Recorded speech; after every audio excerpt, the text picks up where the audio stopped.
Macon County Board of County Commissioners to order. Chairman Tate cannot be with us tonight. I'm guessing man he's counting his money. So, but he's not here tonight, so we'll proceed on. Thank you for being here.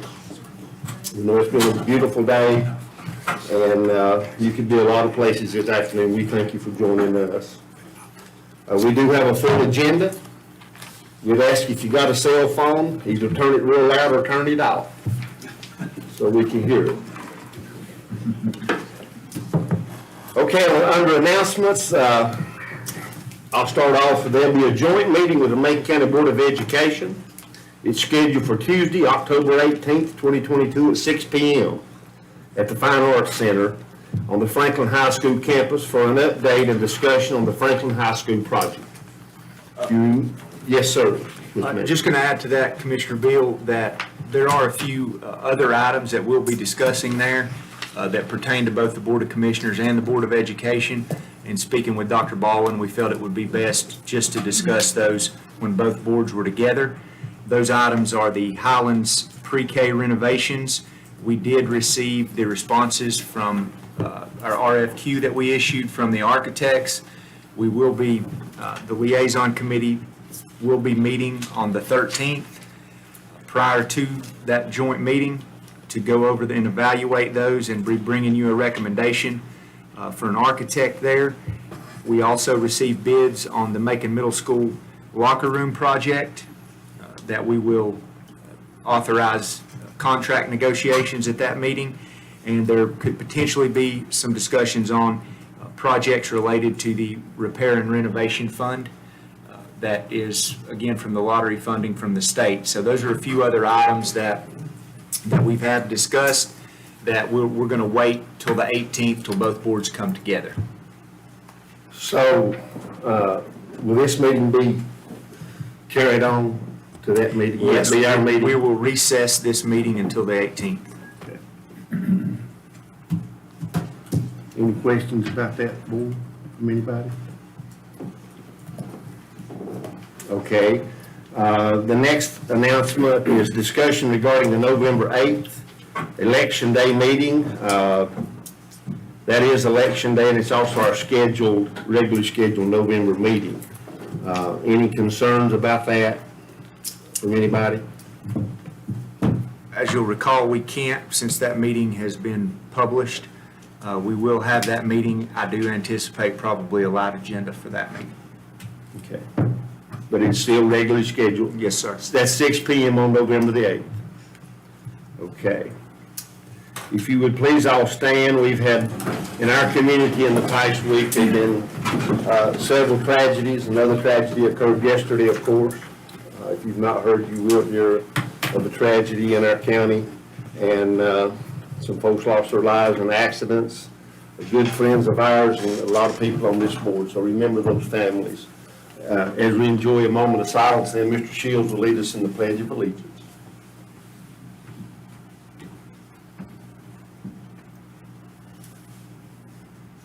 Amen. I pledge allegiance to the flag of the United States of America and to the republic for which it stands, one nation, under God, indivisible, with liberty and justice for all. Thank you very much. You may be seated. We have no public hearing scheduled for tonight's meeting. Public comment, Deputy Phillips.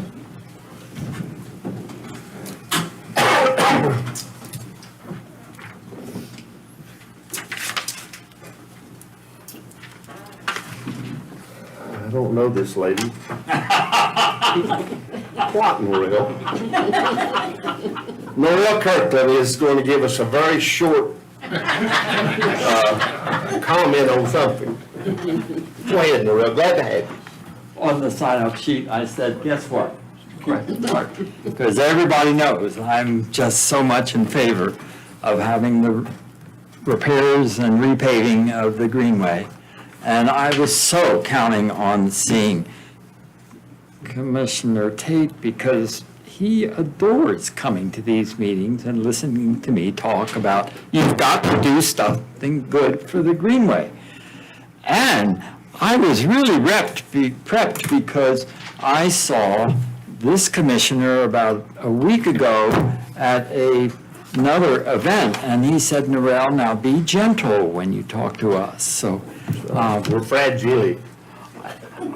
and I can be gentle because Gary has just pointed out that there is an item on the hearing, and it sounds like you actually are taking steps to get the engineering studies and maybe get the ball rolling into 2023. Yes, ma'am. The government promised, what is it, 250,000 back in 2019, so it's taken a while to get here, but better late than never. Godspeed. Thank you, Norrell. Thank Good to see you. Does anybody in the audience have any public comment on any subject that you might want to approach the board on?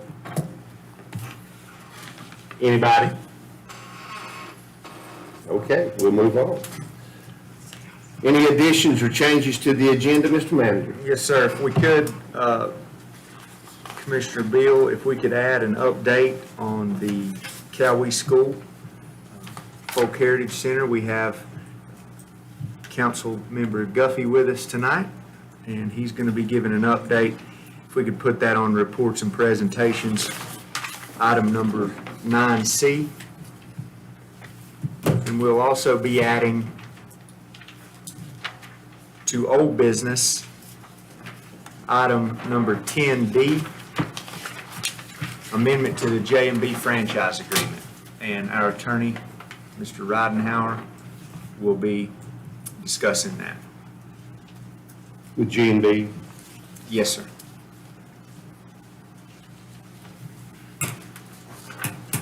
Anything else, Mr. Manager? No, sir. Commissioner Hickman, anything? Nothing. Mr. Young? No, sir. Mr. Shields? And I also have nothing to add. So we will proceed on with reports and presentations. We're glad to have Executive Director Ms. Martinez from Vincent. Vecinos. Okay, welcome. She's from the Community Health Hub. Yes. And agenda. Hmm? Need to approve the agenda. Are you ready for me now? yeah, as soon as we get these passed out. All right.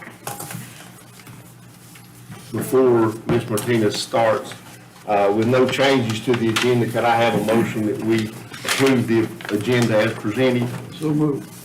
Got a second? Second. Motion been made and second, we approve the agenda as presented. Any further discussion? If not, all in favor say aye. Agenda's approved. Oh, we need one down there.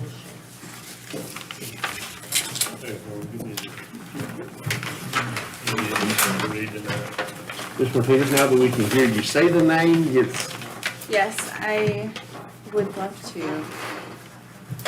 Start my PowerPoint really quick.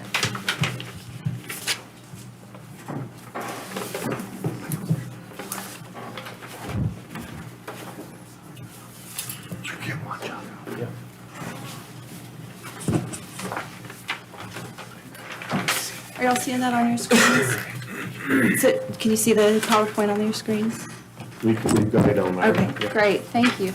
Thank you. Real close to the mic, if you. Thank you, Commissioners, for having me today. My name is Marianne Martinez, and I'm the Executive Director of a nonprofit called Vecinos. We are a free clinic. Our home is in Jackson County, and we've served those 8 western counties for 20 years with free primary and mental health care. For the first about 20 years of our lives, we focused on the agricultural community. So we've spent a lot of time in Macon County providing free clinical services to agricultural workers, especially in Macon County. About 38% of our patients reside in Macon County.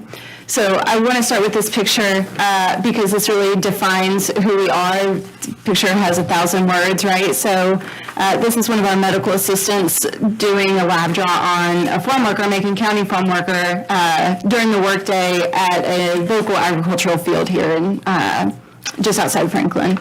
And you can see the tractor in the background, you see the people working in the background, kind of the setting of it all. And we do our work this way so that folks don't have to lose a day of work to come and seek health care. So as an organization, as a free clinic, that is what's extremely important to us.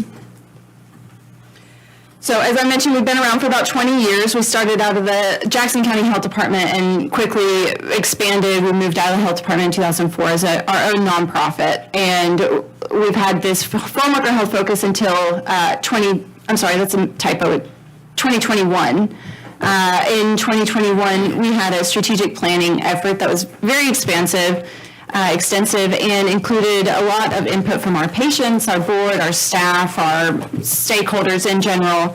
And they said, hey, thanks for all the work that you're doing. Your services are fantastic, but the fact that you're restricting patient eligibility based on employment status of being an agricultural worker is very restrictive to our community, so please open your services. And we said, okay. So now we serve all 6 western counties and farm workers only in Haywood and Transylvania. Our mission is now to provide culturally appropriate health and wellness services, and we have 3 patient qualifications, and that's it. We do have a specific focus on a Spanish-speaking community, just because that is the niche that we as an organization fill.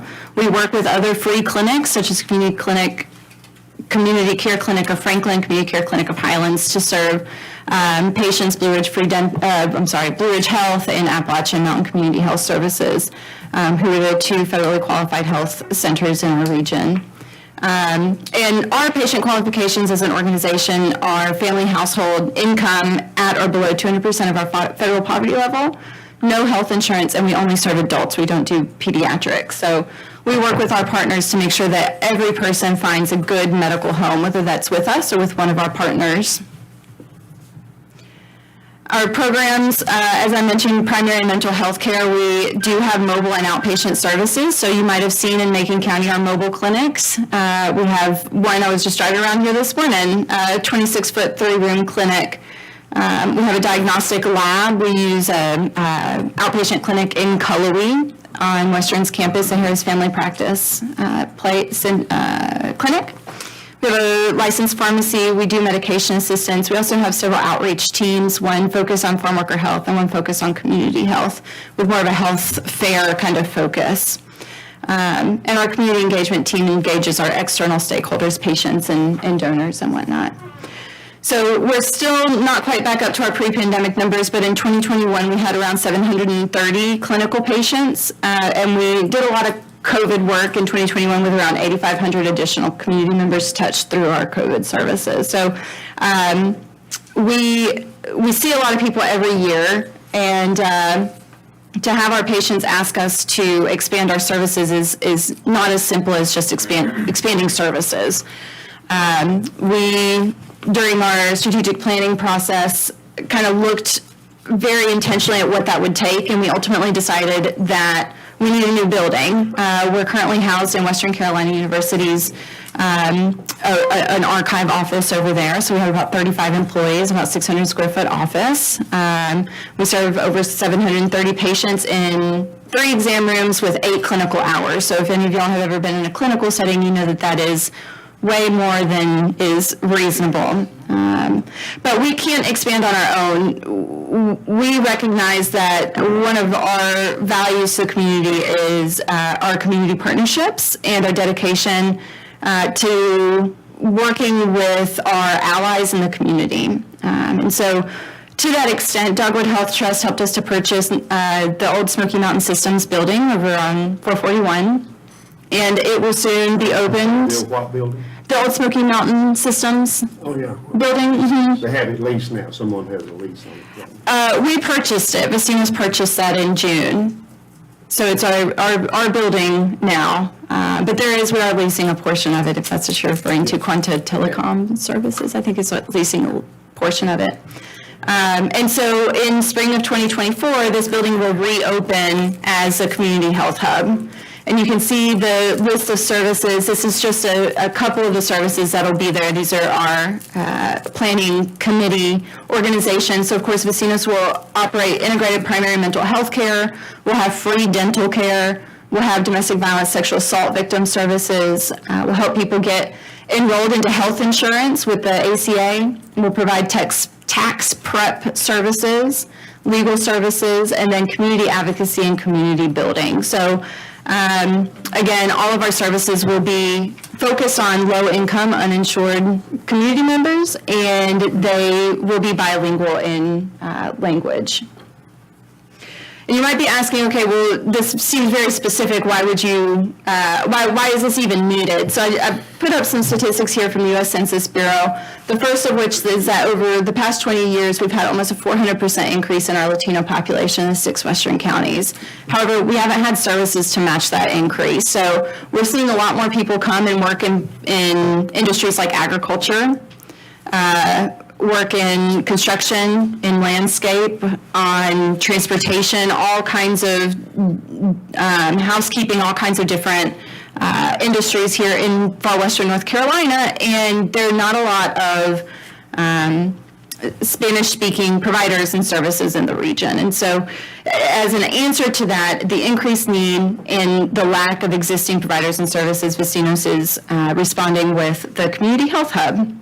The other facet is that when you look at healthcare maps that come down from the federal government and you lay over low income, uninsured, ethnicity, English speaking, and you lay all of those kind of maps over one another over the 6 western counties, this Cullowhee, Tuckasegee, Glenville zip code area, where we currently are located on Western's campus, and the Franklin zip code are the darkest areas in need.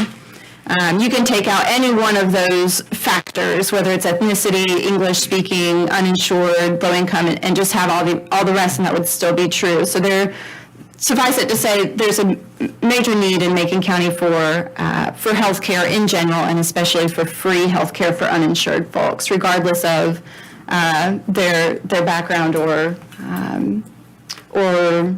employment status. So let's see. So once we open this Community Health Hub in spring of 2024, like I mentioned, we'll move from 8 clinical hours in 3 exam rooms to basically unlimited hours in 7 exam rooms. So if you open your packets, you'll see several different pieces of information. There's a floor plan in there. That's a draft floor plan. So when you come to see the building in a year and a half, don't use that as your map to get around the building. It won't be the same, but I wanted to give you all an idea. You can see our 7 exam rooms, our 4, there will be 4 dental operatories, not 6, as is on the floor plan.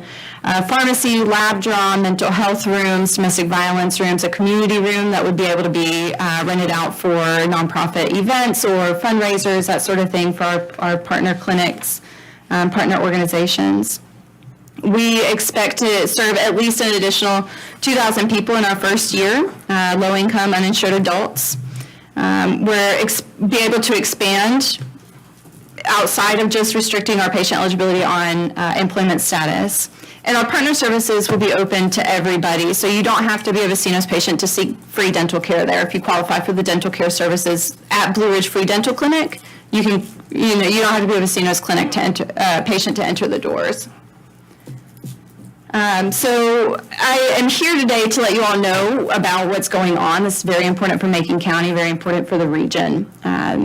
We are offering free health care for people that don't have health insurance and that are low income. And so this will impact a lot of the people that are our neighbors, whether they're here in Macon County or in the other 6 western counties. So as a free clinic, we are very efficient and effective at what we do. So for every dollar that is spent in our clinic, over $5 is provided in healthcare services.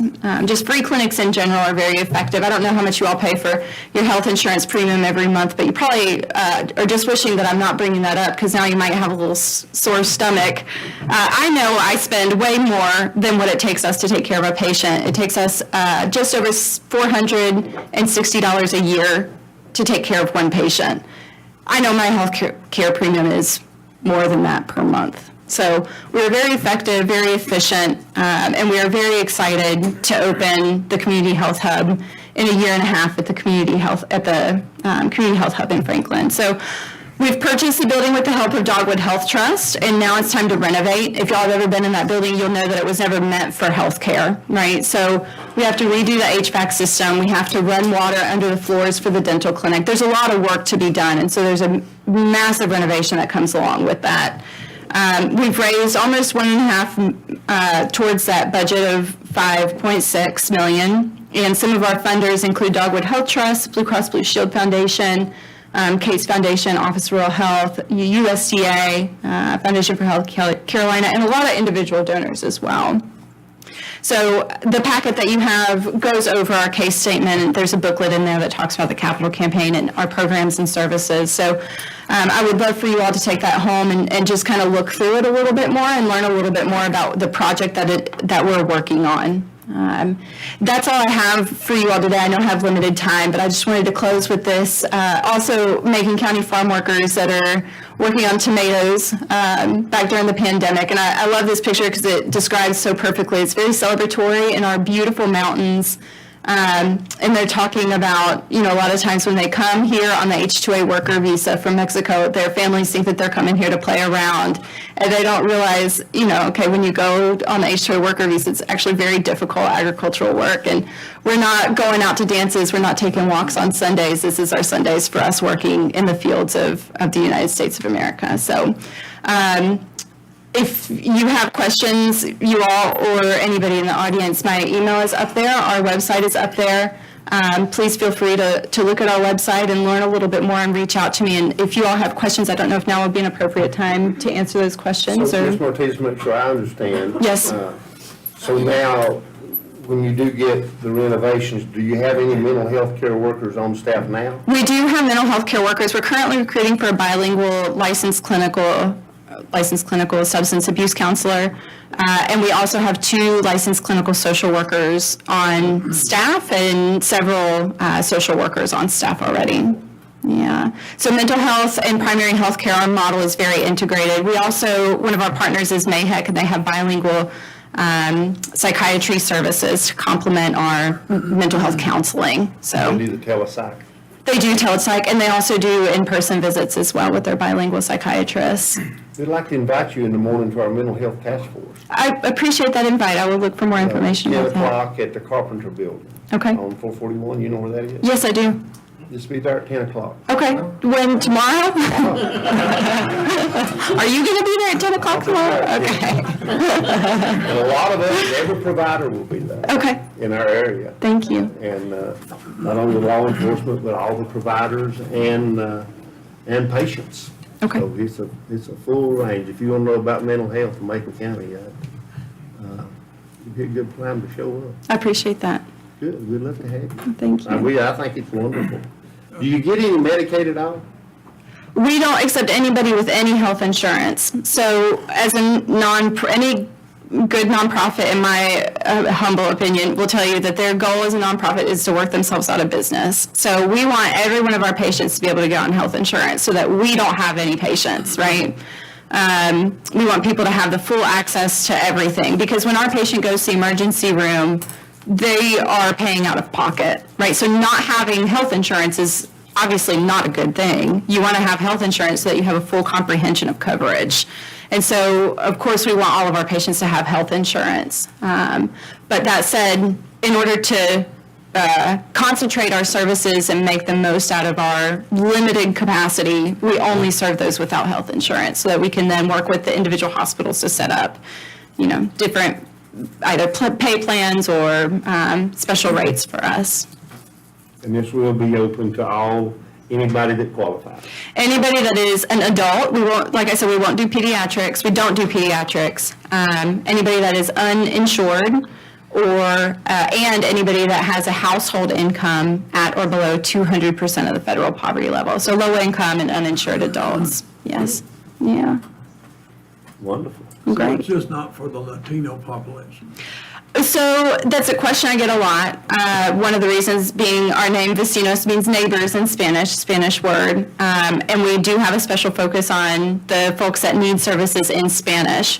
The reason is, if you look at our history with that farm worker focus, that employment restriction, especially out here, if somebody is low income and uninsured, For the most part, and they're a farm worker, for the most part, they will be Latino and Spanish speaking. I'm from a small family farm, and I know that for us, I grew up low income and uninsured, and we would have qualified for Vecino services, except for my dad had a job at the school system, right? And so there were some health insurance opportunities and whatnot, and so we were a little bit more privileged than a lot of our patients are, so. I believe Vecino has a definition. Vecinos means neighbors in Spanish. Okay. Yeah. Yeah. So, but you're completely correct, Commissioner Shields, is that anybody won't be, of course, we don't base our patient qualifications on race or ethnicity. And I believe also you went to talk to the Ms. McGahey at the health. Yes, well, I will in the future, yeah. Okay. Yeah, I thought y'all already met, but not quite yet. I'll let you go, but I want to say thanks for coming out tonight. Thanks for your time. When you're talking in terms of H2A, Yes. that kind of, it's just a question. I'm curious to answer. Yeah. That involves the private sector for profit. Is it their job to provide health insurance for their employees, the H2A employees, or is that? Yeah, so just so everybody's on the same page, the H-2A worker visa is it's a visa, it's a government-provided visa that allows anybody from almost any country to come to the United States and work in agriculture. People could come from South Africa and come work here. In Eastern North Carolina, we have a lot of Haitians. In Western North Carolina, it just is the way that it works, that they're all Mexican and they're all male. It's not by law, it just is that's the way it works over here. And so the H-2A visa allows workers to have certain rights. Some of those rights are around housing, some of those rights are around transportation, and some of those rights are around health insurance. So our patients are eligible to sign up for the ACA. They have access to ACA, and they could enroll in health insurance enrollment.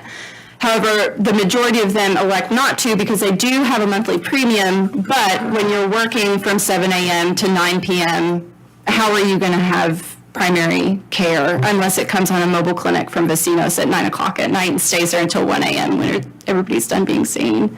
So, yeah, no, I appreciate the question. Yes, they can sign up for ACA, but most people don't because of the cost limitations and service limitations. So. I saw where you were talking about 6 counties. Yes. Are we the 7th one? No, sir, y'all are dead center. Okay, in our region, we view our 7 counties. You're- So, You're including Haywood? yes. Yes, so for our farm worker health services, we include Haywood and Transylvania. But for our patient eligibility expansion, we're not including Haywood and Transylvania. One of the reasons is that it's my understanding Haywood is no longer considered a rural county. They're too close to Asheville. So they have a lot more access to resources in Asheville, Winches, Blue Ridge Health. There's 3 or 4 different federally qualified health centers that are in Asheville that are only 30 minutes from them. So in order to better concentrate our, again, limited capacity, we've said the 6 western counties. So. Does Jackson County give you any funds? Jackson County, as a county, does not support us financially. I think that you might know more about this, Commissioner Beal. I believe they're still trying to figure out about the ARPA funds. But no, not on a regular basis. But you are a 501c3. We are a 501c3, yes. Any more questions for Ms. Martinez? Thank you all so much. Good luck with the project. Please keep us posted. Appreciate it. Thank you so much. Thank you. Thank you. This is such an important subject. Does anybody in the audience should have a question for Ms. Martinez? We don't mind at all. We all realize this is a huge, with or without Medicaid expansion. We hope it happens. We don't know that for sure yet. But thank you, Ms. Martinez. Yes, go ahead, Mary. I just have a comment. It just lets us see and hear that there is this particular need. And so many of us, I have no idea how many agricultural workers that we have in Macon County. I have seen some of our farmers go out of business because of the restrictions of assistance in finding workers. And so it's just great to know that there's some aid for these folks. Thank y'all very much. Thank you. Thank you, Ms. Ingram. All right, we'll move on. The next is the Barbara McRae Memorial Project. Rita St. Clair from the Friends of the Greenway is here. I'm here. Ms. Rita, welcome. Thank you. And gentlemen, in your packet, you will see there's a packet laying in a folder. So I thank you for the opportunity. I first want to acknowledge John Sill, who did the rendering of the platform that you see on the cover of your packet. I'm a board member of Friends of the Greenway, and I'm a member of the Franklin Bird Club. And Barbara McRae was a founding member of both organizations. So doing something in honor of her is very important to us. And some of the us are here tonight. if you're with the Friends of the Greenway, please stand up. We'd like to give you all a hand. We thank you for what you do. Oh, yeah.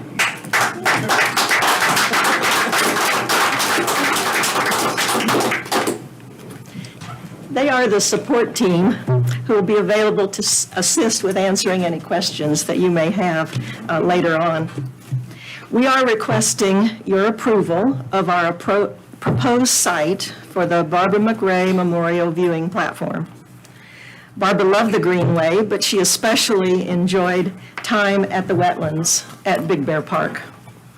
And we chose a site where she spent a great deal of time taking in all that nature has to offer. It's also a location that we enjoy and one we hope that the community will love as well. More information on our project was included in the summary statement in your packet. You'll see the table of contents with the total number of different areas that we researched to look at this particular site. And as documented in the packet, under tab 2, you'll see the actual location that we're proposing. It's behind the dog park and on the edge of the wetlands, near the lower parking lot. The site is located within a conservation easement that you hold with the state of North Carolina through the North Carolina Clean Water Management Trust Fund, and is now named the North Carolina Land and Water Fund. Getting their approval was key before bringing our proposed site to you. And you'll find their approval letter with the draft drawings under tab 3. We also obtained the floodplain development and land development permits for this location from the town of Franklin, and those are listed under tab 4. We confirm that the Army Corps of Engineers and the North Carolina Wildlife Resources have no issues with the proposed site. There are also no utility issues, and Duke Energy had also responded directly to Derek that the location was not in their right-of-way. We've initiated the county building permit, but we recognize that they will not proceed with the application without your approval of the specific building site. So we are asking for that approval this evening. Thank you, and if you have any questions regarding the request. I want to say thank you to Mr. Haight back there. That's the way he pronounced his name. I told him I had a problem with it, but that doesn't represent him. But appreciate the work that you put in this. And really appreciate all the work you put in your team there. The team, yes. So the platform itself is not ADA approved? Yes, it can be walked directly on, so yes, a wheelchair But could you go can't get directly up on on the it. platform. You couldn't get I'm up just on looking at John's picture. the upper level. You could not get, there are So you can come 4 to the steps. lower level. All the way, I see the yes. ramp. Yes. And it really isn't a ramp, it really is straight on. just like a kind of boardwalk. Mr. Attorney, have you had a chance to review the documents presented by the Friends of the Greenway? No. Do you need to do that, Mr. Manager? I think the board can approve it contingent on a satisfactory review from the attorney. I've already spoke with Duke Energy, as Ms. St. Clair alluded to. It's not in there right away. They've talked with the Corps. They've talked with Fish and Wildlife. They've talked with Clean Water Trust Fund. And if all those agencies don't have no problems, you better believe Macon County wouldn't have a problem. And, enough can't be said about Barbara McCray and the legacy that Barbara had in Macon County, not only with the historical, but her involvement in a lot of things. Yes, absolutely. And, Barbara contributed to a lot of things that a lot of people don't know about. True. Some of us do. And gentlemen, we'd entertain a motion that we approve the location as selected for the Barbara McCray Memorial Viewing Platform, contingent on the county attorney's review, and we'd ask that that review be done. When do you want to start, Rita? Let me ask you that. Well, we've kind of decided that it may be not until February, March, although Ed tells us that it can be actually built in a couple of days, and that... Tell him to call me.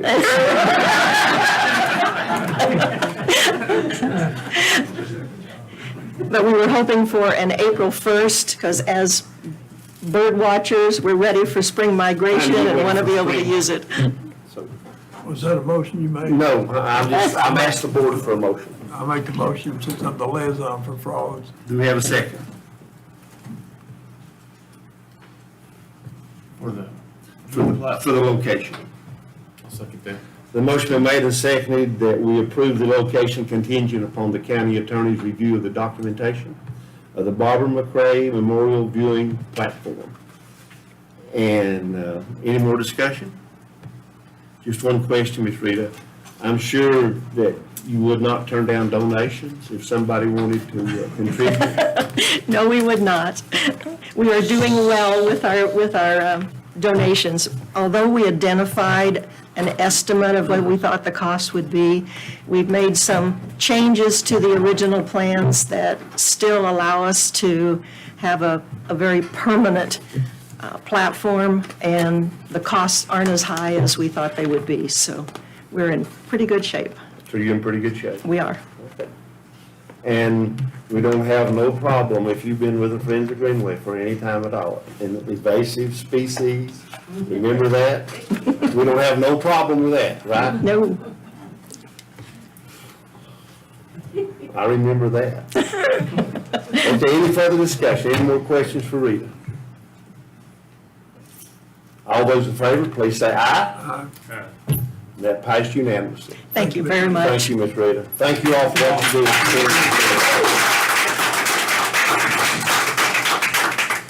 Thank you, Mr. Shields, for being the liaison. So now we'll move on.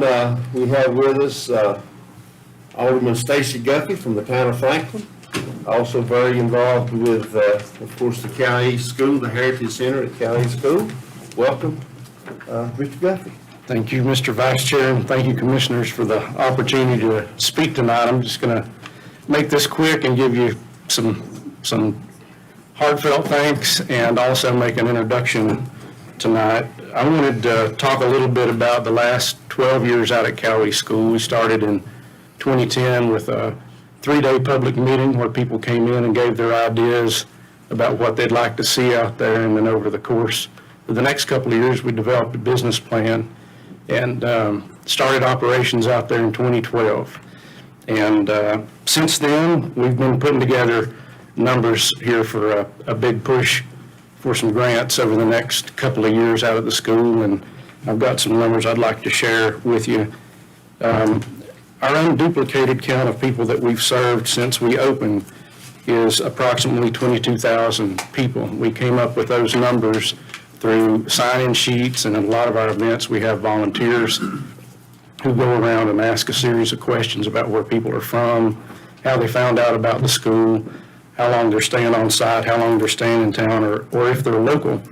And that's another thing that I'd like to point out, that we have, in a typical year, about 7,500 visitors. Around 5,000 of those are locals and 2,500 are visitors from outside the area. And so we've talked a lot. You heard me and Culpepper and I talk about this at our joint meeting a couple of weeks ago, that, you know, a lot of times we do a real good job at attracting tourists in and serving those tourists. And sometimes we forget about the people that live here. But I think this is a good example because of your investment in Cowee School, where we've been able to serve local people through the programs out there. And a variety of things. It's because of the investment that you guys have made and that the taxpayers have made in Cowee School over the past 12 years that we have a recreation facility in northern Macon County. We have a place where people can go listen to traditional music through the concert series. We've got a variety of arts and crafts programs, and a place where mountain culture and local culture can be passed down to future generations. I think it's a really good example of a private-public nonprofit partnership out there, the way the money's been leveraged over the past few years. I'll give you an example. The past 3 years, we've asked for a baseline of $17,000 to cover the items that are in the lease that we have with Macon County. And over the course of those years, we've taken that $17,000 investment and leveraged it into about $100,000 through grants and donations from private donors, from our corporate partners, our business partners. And then the last 2 years, we've asked for an extra amount. Last year, we asked for $10,000 for a basketball court for the kids out there. And we matched that with a donation from an individual in the community who gave another 10, and we're able to do both the basketball court and the walking track for the community out there. And then this year, we asked for $50,000 for roof repair because we have a lot of problems and some projects that we have on delay because of leaks. And we have a preliminary commitment from Cannon Foundation to add another $100,000 to that so we can do a complete repair of the roof. So it's just an example of how your investment leads to the investment of time and money out there with our staff, our volunteers, our funders, and I'm really grateful for that. When I started out there in 2010, I thought that would be maybe a project that I did for about a year, you know. It's been 12 years now, and you can't imagine how blessed I feel to work in a community where my great-grandparents, great-great-grandparents are buried up in the Shepherd Cemetery, and to be able to give back to that community. And I couldn't have done it without the help of this board and the help of the people of Macon County. And so that leads me to the introduction as I move on to the next phase in my career. I want to introduce Laura Brooks, who's been working with us for the past 3 years out at Cowee School as the assistant director. She's going to be stepping into or has stepped into the role of director at Cowee School. And Laura's stepping in at an exciting time. We contracted with a grant professional over the next few months, and this professional is obligated to help us work through 10 grant applications for a significant amount of money. It could be as much as $200,000 to $400,000 that come into the project to solve some problems that we've had along the way, and to introduce new programs and to accelerate the process that we've been talking to you about for years of becoming entirely self-sustaining out there. So it's an exciting time for Laura. She has a background in both the public sector through community development and also in the private sector, so it's a good combination. And the final thing is you'll be seeing Laura around a lot, but she wanted to show off an award we recently got. At the Mountain Heritage Day, they recognized Cowee School as the Mountain Heritage Organization of the Year. And I can't think of a better way for Laura to be welcomed into the project. The than that. It's a real honor for the organization, but it really should be dedicated to the staff, to the hundreds of volunteers, to the community members, and to the taxpayers of Macon County, and to you guys. So we really appreciate your support. Well, welcome. Thank you for what you're doing at the Heritage Center. It goes back to 2010 when Bobby Cuppers and myself, and at that time the superintendent of Macon County Schools, we negotiated a little deal to preserve the school. And thanks to Stacy and the leadership of that community and this county, we look forward to the future very much for the County Heritage Center. I mean, through the pandemic, yes, Stacy's right. I mean, it was tough on everything. But if you look at the numbers, you all have done well. But that is absolutely beautiful. The one in Chester's worth more than the award. Oh, yeah, it is. Well, thank you all for Very great, Hey, Stacy. Stacy. Yes, sir. So several months ago, I struck a chord with the Cowee School, but I want you guys to know that my intentions were pure, they were good. I want you guys to have the school and be completely self-sufficient and independent, and like I said, it's encouraging to hear you're, moving towards that goal. So I do appreciate what you guys do for the community. I do love Cowee, and after that write-up and after that meeting, I go to a customer's house and she's looking at me all, all mean, she's mean mugging me. Right. But anyways, I just want you to understand, look, I'm ready. You get my vote when you want that school, and I'm excited to see you guys be on your path to independence. We really appreciate that. One thing that's been great is the school's gotten a lot of statewide recognition because of the partnership that we've had with Macon County. It's made a lot of things possible out there we wouldn't have been able to do. But then on the other hand, we're at a point where sometimes the relationship sort of hinders us in expansion and being able to do things with the building that we can't do without the county's permission. So I know that the board and Laura's working really hard towards that goal, because I think that's the next big step for Cowee School. Make sure you know I appreciate what you guys do. Yeah, we Well, appreciate let's come you. back up and let's talk to you a minute. You want to tell the board a little bit about yourself and how you arrived down at Cowee School, and we're excited to have you. So Okay, thank you. I'm brag on excited. yourself. Yeah. Well, I'm born and raised in Franklin. I know Mr. Shields from way back at Union School. I'm a proud In a good graduate. way, yeah. In a good way, yeah. Good way. Never was in trouble with Mr. Shields, so that's good. I lived in Charlotte for a long time. I graduated Western with a graphic design degree for my undergrad, and then in Charlotte I went to UNCC and got a master's in community planning, and moved back here after we had our first child, and I'm so glad to be back. How did I get to Cowee School? Oh, I started out at Cowee Pottery School, actually, and Stacy grabbed me right away to work in the front office, and I stayed there. So Well, we're so glad you did. I'm so glad I did. I didn't go to Cowee School, but I have a real love for the school and for Franklin. We think the future's bright for the Heritage Center, Thank you. and who did you contract with to write the grants? Stacy, you know? The woman named Deborah Torrance. She's with a, Deborah Torrance. she's out of Tryon with a group called Grants for Good. There's a lot of, there's a lot of money out there. It's the grant writer that makes all the difference. Yeah. But She's we're great. welcome, and thank you. Thank Thank you. you, Stacy, and congratulations to that board. Just name Board. do you know the members of the board? Cowee School. Yeah, do you know them off the top of your head? I didn't know I was going to have a test. And you're gonna get graded, because they're gonna say, he asked me out, Let's see, Barry Clinton, right? Bob McCullum, Bob Cuppers, Charles Bryant, Ann Hyder, Susan Irvin,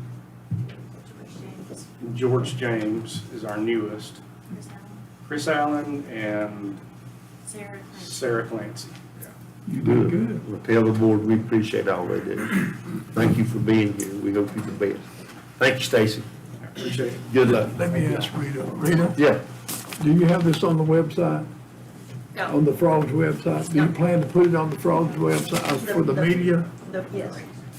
Okay. So they can have one, we got an extra copy.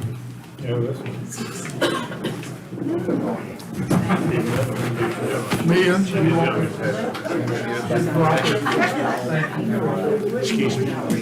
Bye, John. Good to see you. Thank you.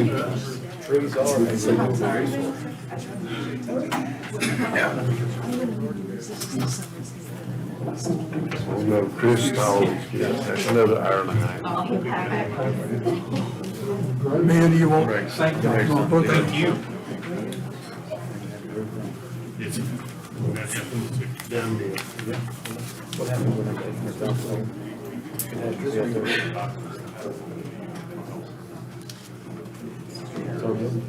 We'll give him just a minute to.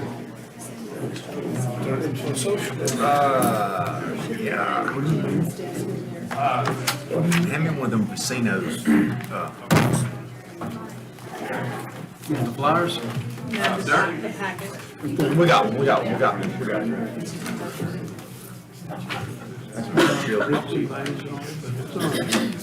You need it? There should be one.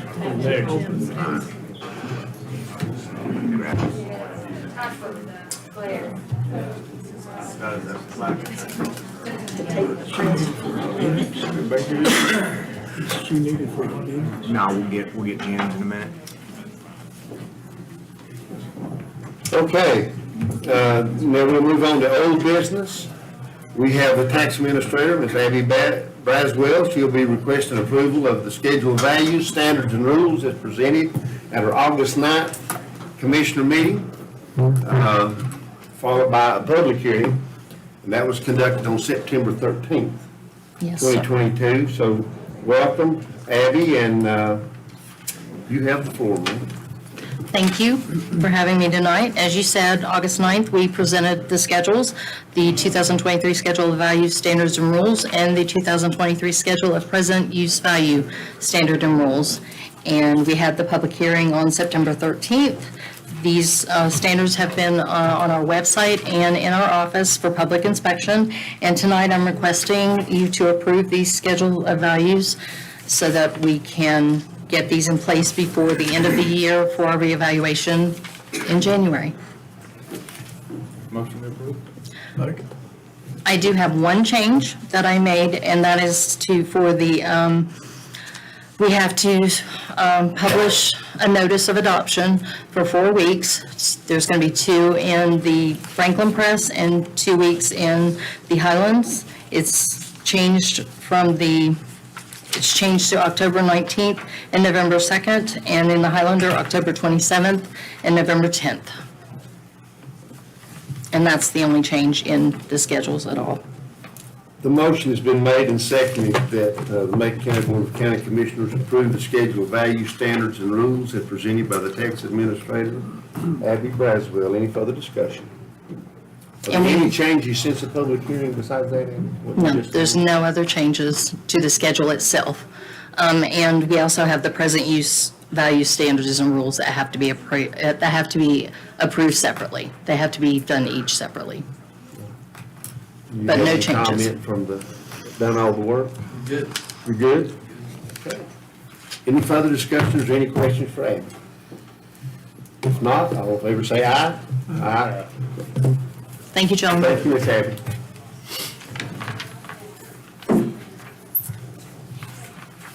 Okay, we'll move on to old business. This is discussion regarding the Nantahala Library and Community Center. Mr. Manager. Thank you, sir. We got, last meeting, Commissioner Higdon requested that we look into the architectural services for the Nantahala Community Building and Library. As you'll recall, we've had a very difficult time. We've had about 3 architects back out on us. It's been a start and stop thing. Just very difficult to get anybody to go over there. So that begged the question, do we have to have an architect? And at that same meeting, Jack actually texted me, and we got a response back in September from an architecture firm that is willing to go over there and do the work. They can't start until January. So in June, this tells you how long we've been wrestling with this alligator. In June, we approved the resolution to exempt architectural services for the Nantahala project. That, at the time, we had an architect. That architect then backed out. That resolution exempting the architectural services still stands good for the latest architect proposal we have. But, that proposal, by the way, came in at $28,000 to do the architecture work over there. Again, it can't be started until around January. Is that still right, Jack? Maybe longer than that. He turned in the proposal in September, so maybe. So looking at the first of the year, we do have that proposal. We've already exempted those services, but I had Jack do a little research on whether or not we needed, that we absolutely had to have an architect to do the work over there. And Jack, if you'll give us a report on that. How you guys doing? Hey, Jack. Haven't seen you much lately.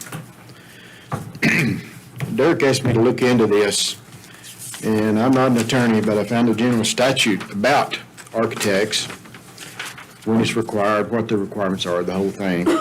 It's general statute, where'd it go? 83 is their general statute. Every board, licensed board, has their own chapter. General contractors had 87, architects have 83. There's an exemption to this, and this exemption stands good till December 31st, 2024. It says, notwithstanding subdivision C3 and C4 of this section, all the following shall be exempt from the requirement for a professional architectural seal. Number one, a commercial building project with a total value of less than $300,000 and a total project area of less than 3,000 square feet of gross floor area. And the building's 2,400 square feet. So we fall within that, and I don't know what the appraisal was on the building, but the whole property wasn't 300,000, was it? And we paid $159. 150. So it'd fit that exemption. Any alteration, remodeling, renovation, or repair of a commercial building with a total value of less than $300,000, we said that already, and the 3,000 square feet.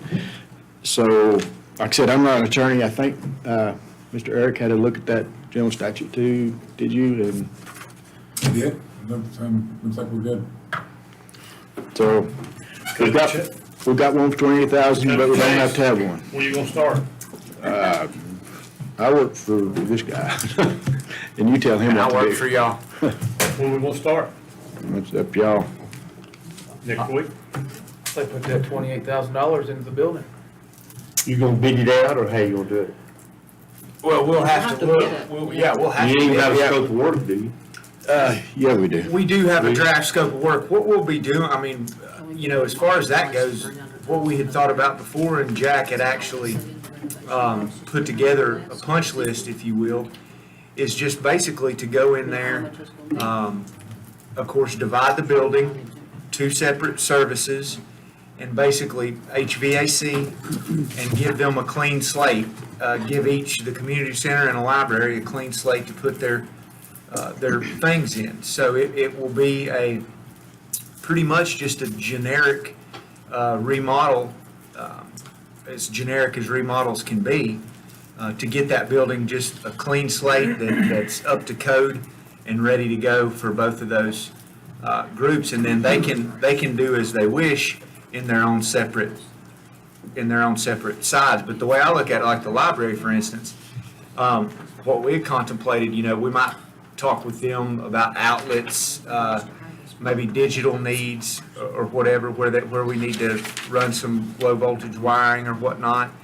But as far as that goes, we'll be just a pretty generic remodel, floor coverings, HVAC, getting the bathrooms up to code, and things of that nature. So we'll do it much like we did the Robert C. Carpenter building, and just look at each construction discipline and see what it is and bid it out. Yeah, it's, everybody knows the labor shortage in every area now, and architects is no difference. A lot of them wouldn't even talk to me about it. A lot of them said, yeah, we'll do it. I had one bid for $78,000. That's how bad they wanted it. Not at all, really. They just wanted the money. So, and the general contractor's the same thing. I it's gonna be hard to get a general contractor to take the whole project over in Idahala of that scope, because it's not that big of a project, cost-wise or size-wise. Most of the contractors that I've talked to over in that area are booked for about a year or two now, so they don't really want to talk to us about this. So we're gonna have to deal with, in my opinion, we're gonna have to deal with subcontractors, licensed electricians, licensed plumbing, licensed HVAC guys just to do the work. Jack, while you're there, can I ask Jeff Lee to respond? You've been working there with, is he on the team? I was gonna lead into that. Okay. As Jack said, when we first started talking about this project, if you'll remember, one of the biggest expenditures there was broadband, getting internet to that building. Jeff, Well, since we've been working with this project, as you know, in this budget, the county set aside $500,000 in county funds. Then the legislature give us $200,000 more, so that's $700,000. The $200,000 from the state has to be used for the renovation of that building. So at the time, when we first priced it, to get internet just to that building was gonna be $300,000. So in moving forward, we did find there's cheaper options. There's more than one way to skin a cat, if you will, to get internet over there, where it be wireless, but then that's gonna bring into question how dependable is it. So we've talked about during many meetings, the overall problem with internet in the Nantahala community.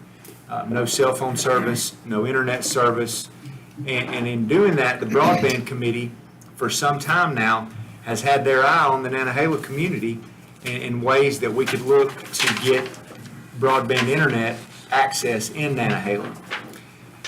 Recently, we have, the broadband committee has vetted this.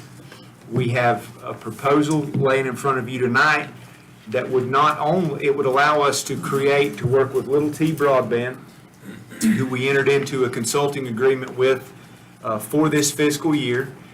The money that, for this Nantahala broadband expansion is in the budget. All I'm doing is making you aware of it. We could, when we get this construction project, get a better idea of the overall cost of renovating this building, we could put an RFQ together, much like we did in South Macon.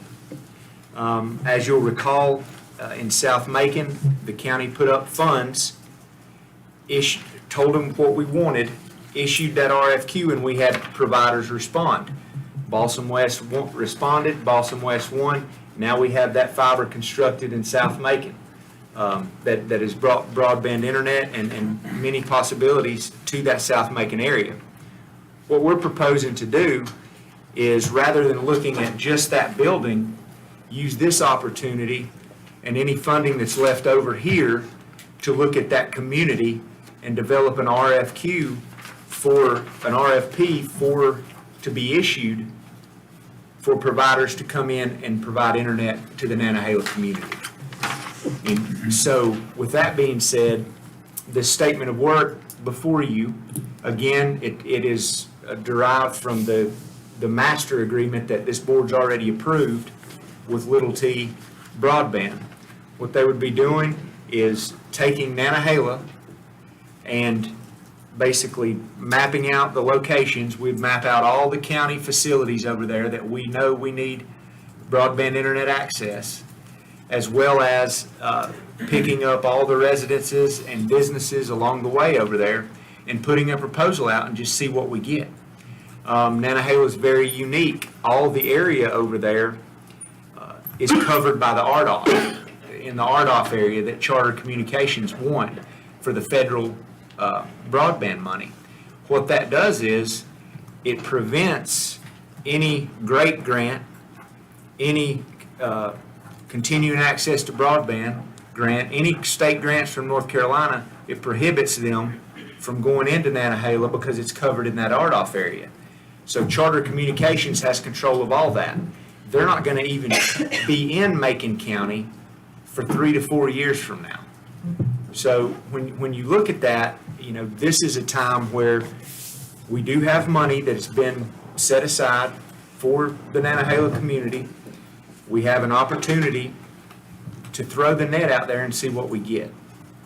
And to see if a partnership between the county and a provider can bring broadband internet into that community. But what we have to do is we have to develop the RFP and we have to send it out and see what we get back. So what this statement of work, again, that's part of the master agreement that this board's approved, the funding that would cover this consulting agreement for the Nantahala community is in the budget. And so all we would need to do is enter into this agreement with Little T Broadband and let them put us a RFP together, and let's see what we get back. What are you thinking? I'm asking Yeah. our expert. Do you think we'll get anything back? I think we're gonna get interest from 2 providers. From 2 providers?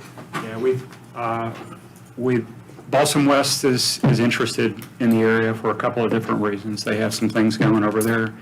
And Frontier will also be interested. Frontier has a very tiny pocket of homes. Well, as everybody laughs, they did win the great grant award that we are preparing to enter into a partnership agreement with them, with the county. They have a obligation to a small pocket of homes in the Nantahala area. So eventually they will need to build into that area. By the county initiating some type of activity, the RFP, with the promise of some additional funds potentially, our feeling is that we can attract at least a couple of providers to come to the table and bid on it. Can you share just a little bit of what happened there to put them on the front page? Because we understand the, say, how can I put this? Anxiety that people have under that name and kind of. Oh, absolutely. Yeah, Mr. Shields and I went to Nantahala to do a broadband update for them a week ago last Monday. And the community was extremely receptive to getting any kind of information whatsoever. But of course, as soon as you bring up the Frontier name, everybody groans. So Really? So yeah, the reputation is very strong, and I'm a loyal Frontier customer with 1 megabit service. So I certainly feel with everybody else. But at this point in time, we've got a hand that's been dealt us in terms of the great grant opportunity. So we're going to do the best we can to take advantage of that. But they changed. What if this, Go ahead. what if this what was the company that's under charter, right? What if they say no? They can't, it's not state money. The only thing that charter can't say anything to how we spend our money. The great grant is the regulations regarding the great grant are what, and the state grant money is what says state grant money can't be spent over there. It don't say nothing about local money. But Yeah, what, it's can they not- appeal the provider?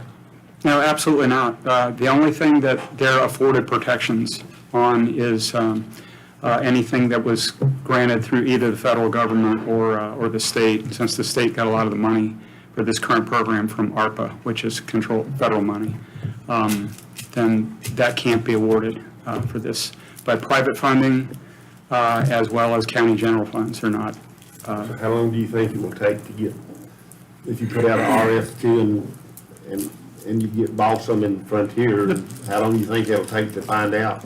I think the process is probably a couple of months to, we have to put it out there, we have to allow adequate time for providers to respond and prepare something back for us.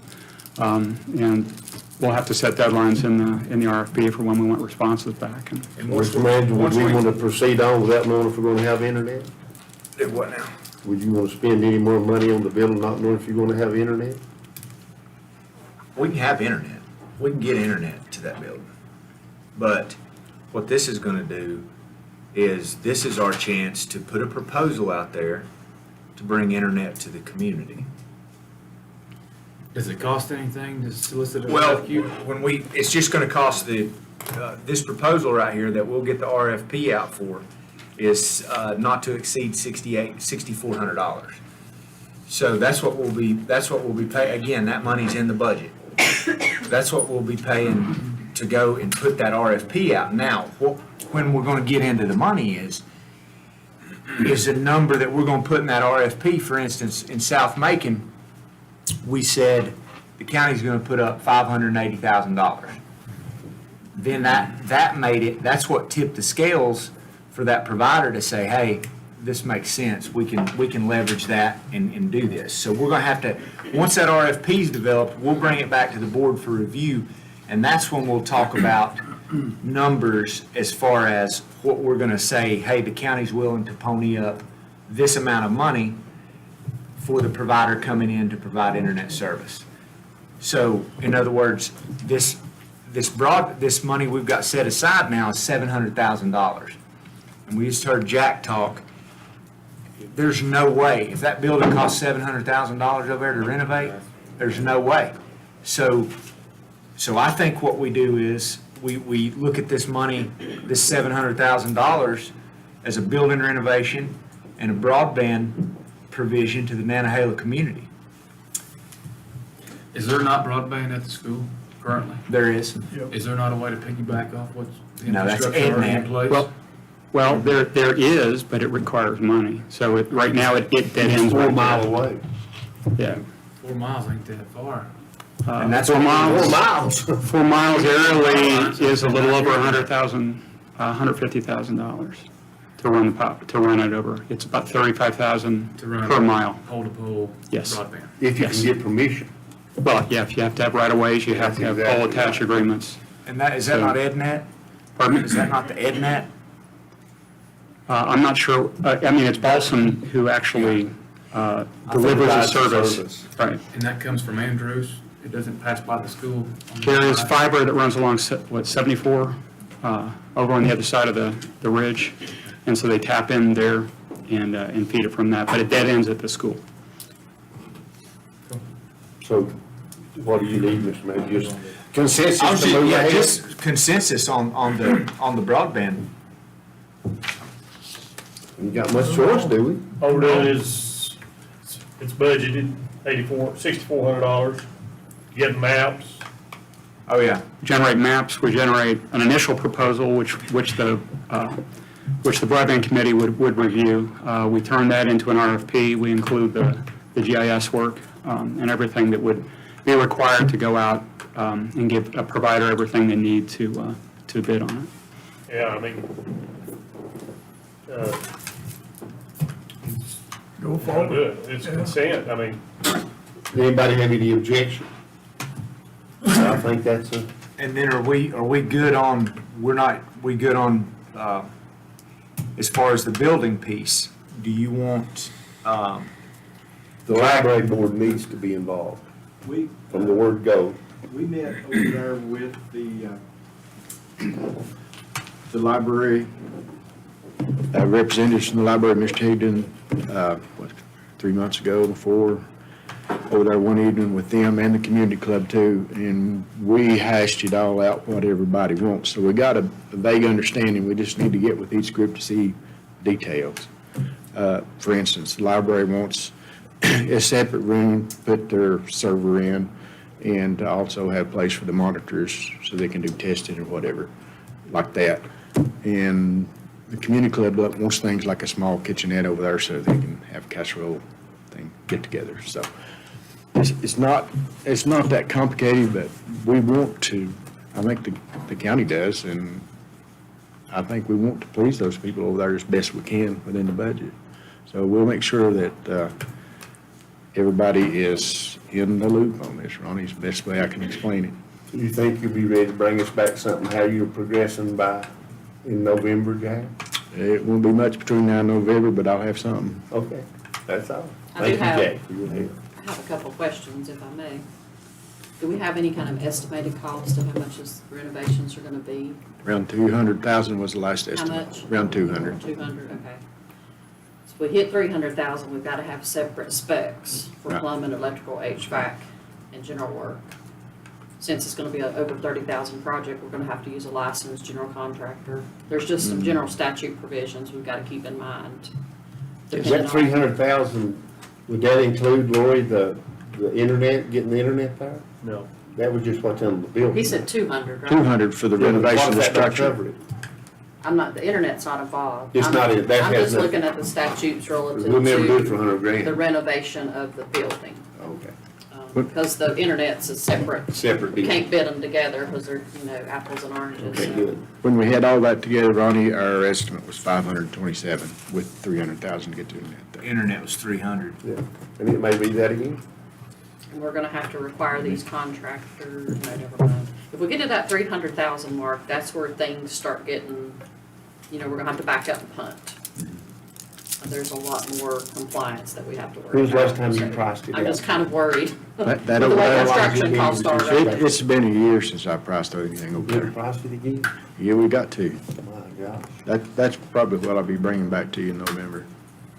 Get But this- you're ready to get on this project and Yeah, we'll do it. Yeah, we're gonna get updated prices. We'll have a budget in November. If it's over 300 grand, then We're gonna have to bid it out either way. you bid it out. But if it's over 300 grand, we're kind of, sounds like that exemption he read is null and void. Right. You'll have to have an architect, you have to have separate specs for HVAC, plumbing, electrical, general. There's a lot of, you have to bid at a single prime, separate prime, et cetera. There's, that 300,000 threshold really kicks in a lot more restrictions on the bidding side of things. Yeah. Probably about 290. 299.9. thank you, Jack. What's the plans on that chain link fence out there? Take it down. Just take it down and have an entrance there? Each will have their own entrance. The library will have a exit out the back, emergency exit. The community club wants, where that garage door is, a door out there to like a little play area and a covered picnic shelter back there. Stuff like that. Then their main entrance, both the main entrance would be off of that little covered porch. Yeah. And at some point, we want, maybe down towards the tail end, depending on money, we want to clean them stream banks up.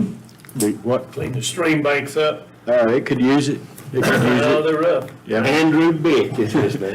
Yeah, it is. That's who you need to call. You know him, don't you? I know him well. But thank you, Jack. Yep.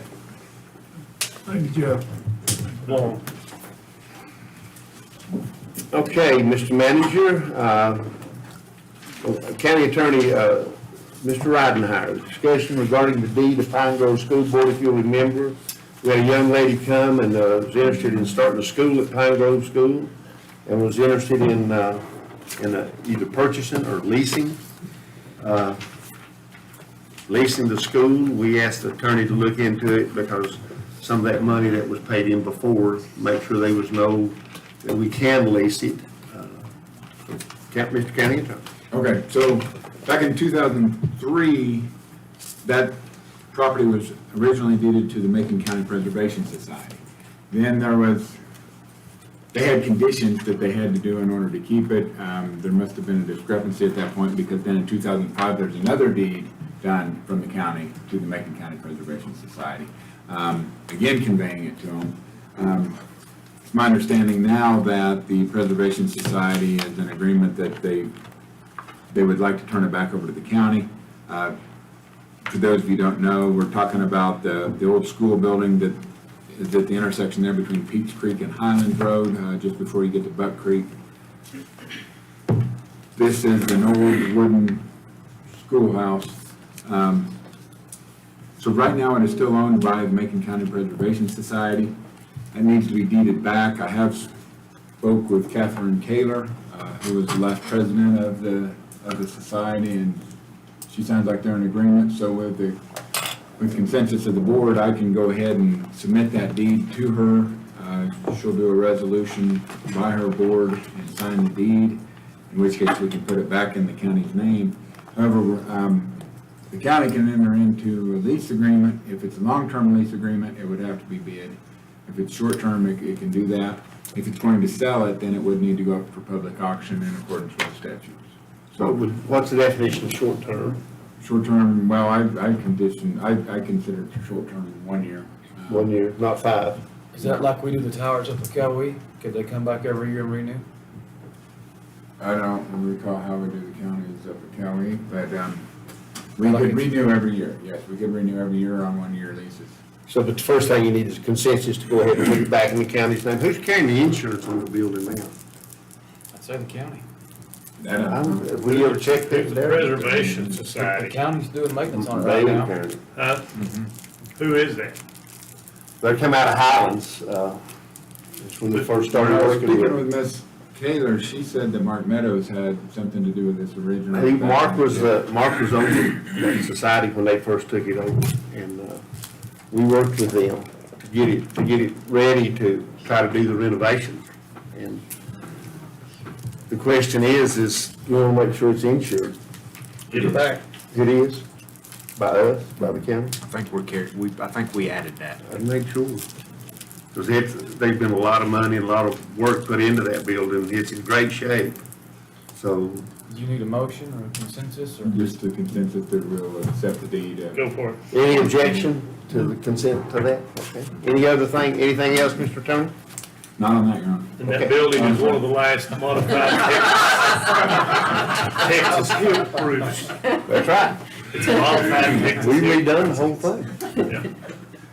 That, there's a few down on Needmore, and that's the last of it. But if it, so when we get ready we'll have that discussion further. Okay, Mr. Manager, now we're going to move on to the amendment to the J&B disposal agreement. Okay, and then that's probably mine again as well. If you recall, we went ahead and passed the resolution at both the May 10th and June 4th meetings, extending the term of the franchise agreement. We also entered into the new agreement to continue the service center hall agreements. So we did those. We had three different documents that were at issue. We had to do the hall agreement, and there wasn't any issue with that. We did the ordinance, there was no issue with that.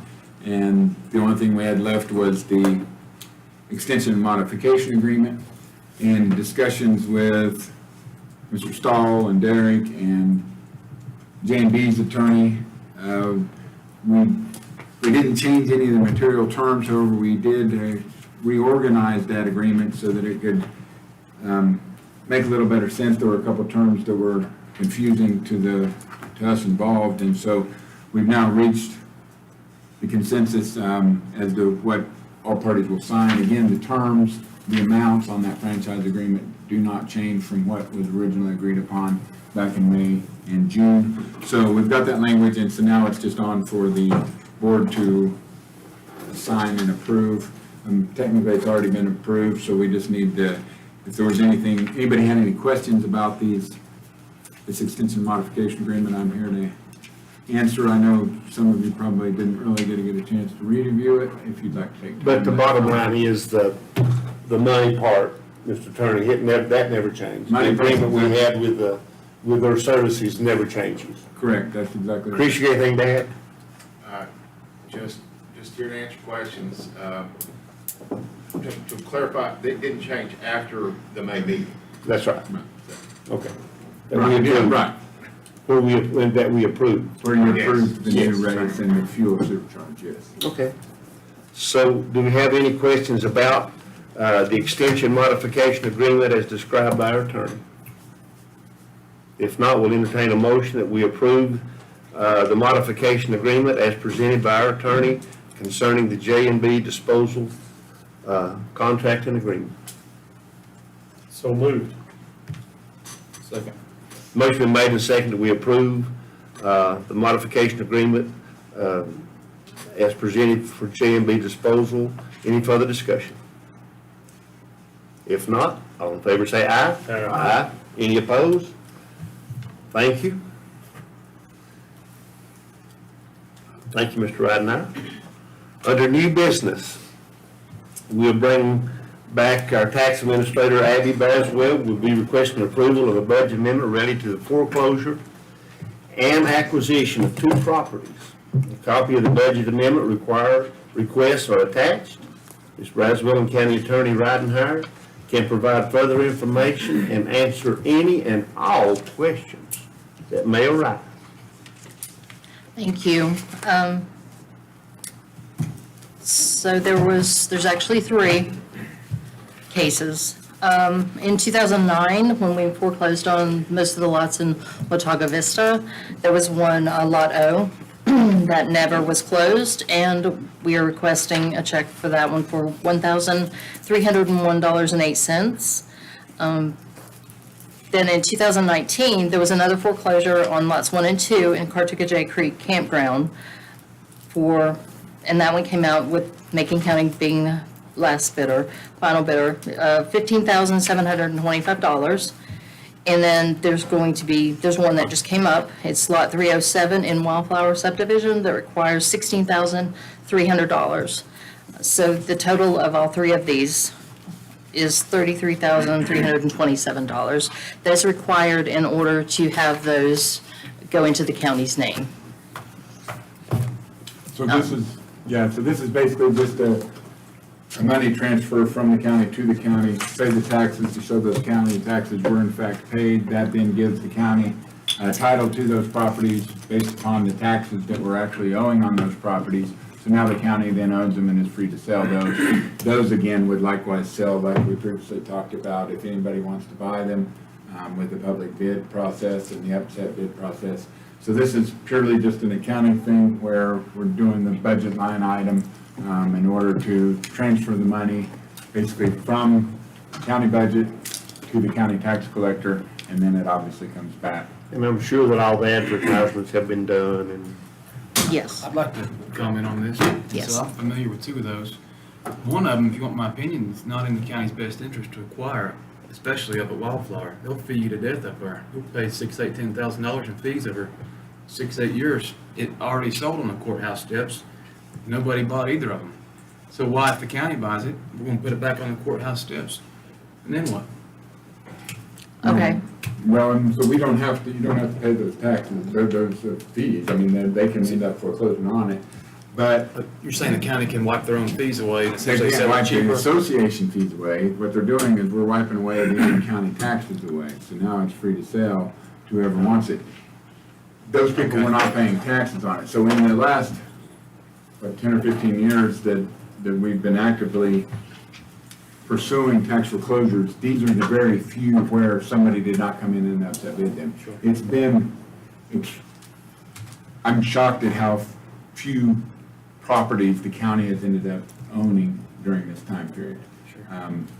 In other counties with which I'm familiar, the ratio of foreclosures versus the county owning them is substantially higher. But there's no point leaving it out there in either an heir or a non-taxpayer's name who's not going to pay it, because you have to get it back on the tax roll. The only way you can get it back in the tax roll is to take possession and then sell it again. Last comment. So you're saying that we can put that back for sale at a cheaper rate and just play damage control, try to get them sold, and then let somebody else acquire the appraised value? You can sell it for whatever value the county deems necessary, subject to the upset bid period. So if you wanted to sell this, now you're gonna take the hit on the taxes, but you were taking that every single year because of the 10-year statute of limitations. I'm good with 10-year that. statute of limitations on unpaid taxes. So if somebody hadn't paid their taxes in 30 years, well, you've lost 20 years already that you can't even go after. And after 10 years, they get wiped off the books. We can only carry 10 years of Give me a motion, taxes. I'll make that motion. I'm good with that. Do we have any more questions for Abby before we ask for a motion? Okay, so we entertain a motion approving the request from the tax administrator about the foreclosure and acquisition of the property as described. So we have a motion. Do we have a second? Second.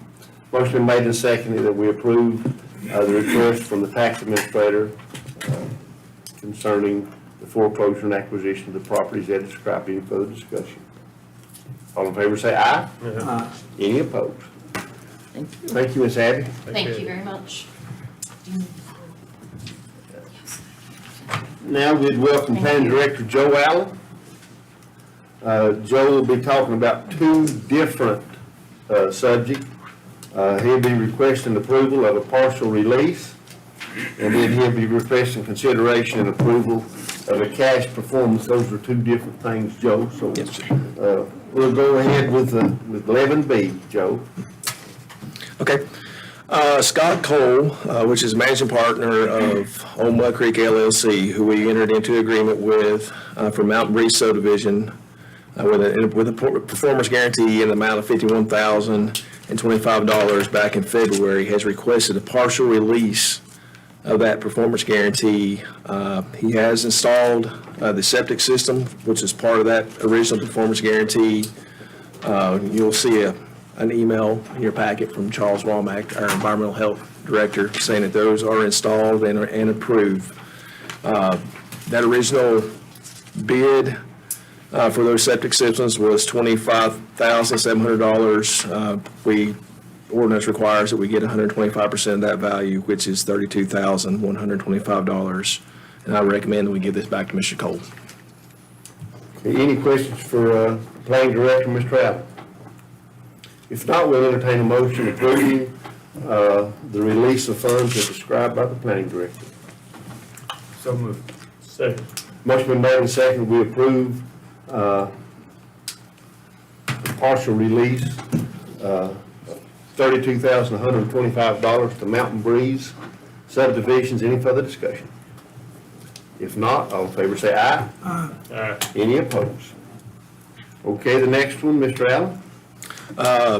This one is a request to enter into an agreement, performance guarantee agreement with Macon County. This will be, for Eric and Lori, this will be another certified check, cash bond. So we're not actually having an insurance company here.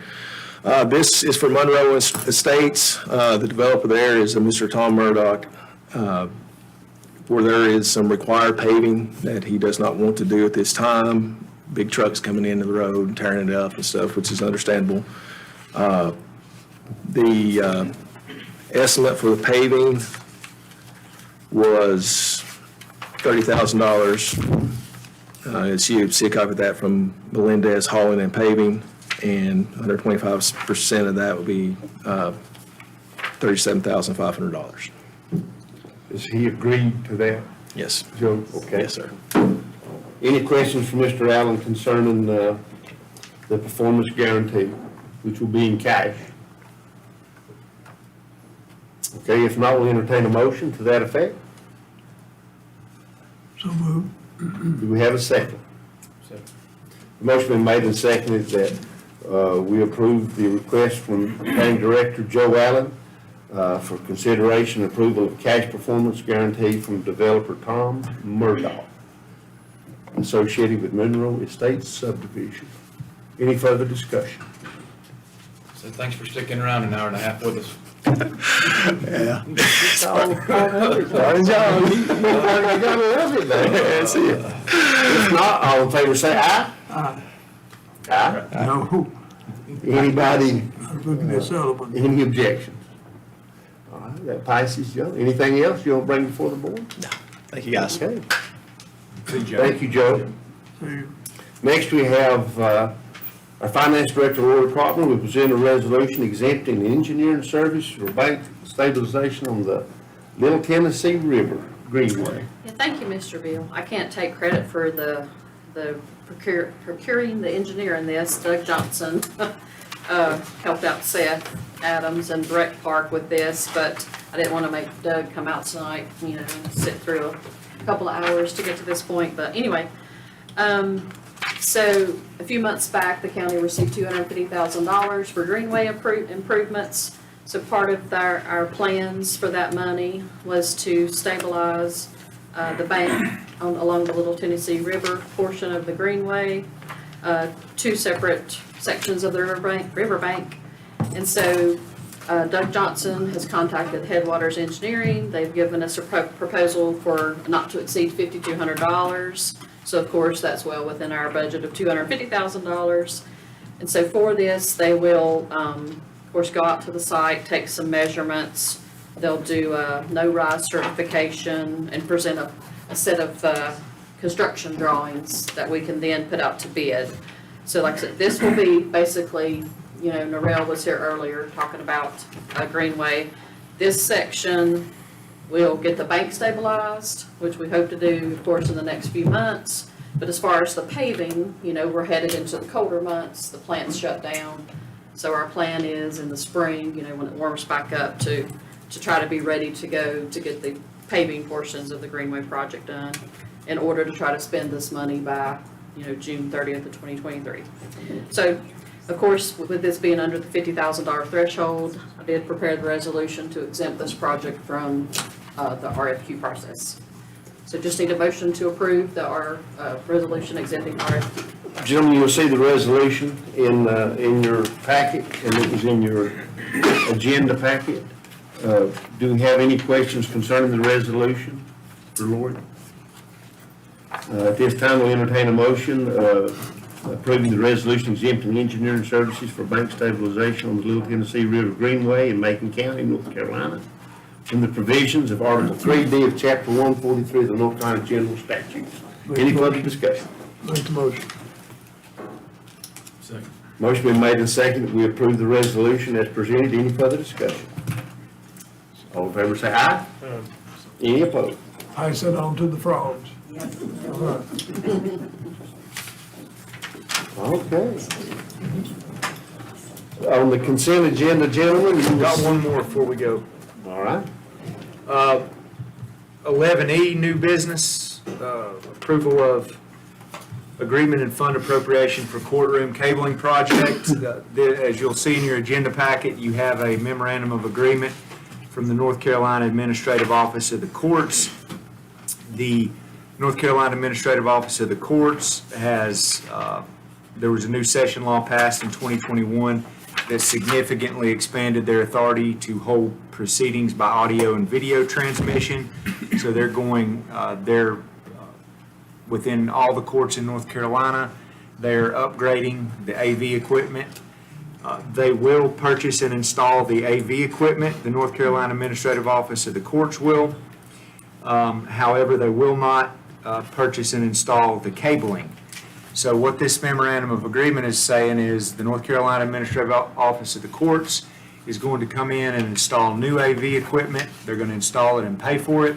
They want the county to pay for the cable and the installation of the cable for that AV equipment. The county is required by general statute to keep these courtrooms up and provide adequate physical facilities for the courts.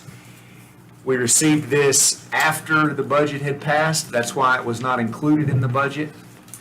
The cost of the county's portion of this is going to be $8,600 per courtroom, roughly, coming out to about $17,226.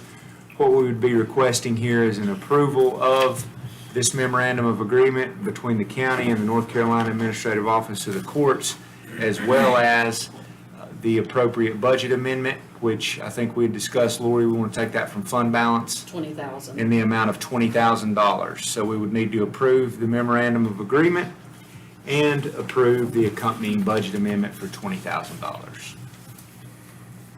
You've heard the county manager's presentation on the memorandum of agreement concerning courtroom cabling for remote proceedings. Any questions for the county manager before we ask for a motion? So at this time, we'll entertain a motion approving not to exceed $20,000 to be taken from the fund balance to approve as a memorandum of agreement the courtroom cabling for remote proceedings. I make a motion that we fund the appropriation for the courtroom cabling project. And Not to exceed $20,000. $20,000. And the accompanying budget. And And accompanying accompanying budget amendment. from the fund balance. Motion been made. Do we have a second? I'll second.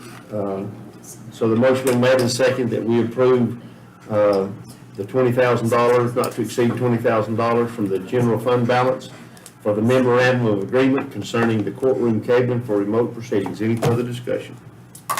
If not, all in favor say aye. Aye. So that is unanimous. Anything else before we go to consent, Mr. Manning? Nope. Okay, under the consent agenda, gentlemen, are there anything that you have the minutes of budget amendments 66 through 70, the county holiday schedule, service contract for the Chamber of Commerce's of Franklin and Highlands, the tax releases, and the monthly ad valorem collection report. Does anybody like to pull any of those consent items? If not, we'll entertain a motion to approve the consent agenda. Motion to approve consent agenda. We have a second? Second. Motion's been made and seconded. We approve the consent agenda as presented. Any further discussion?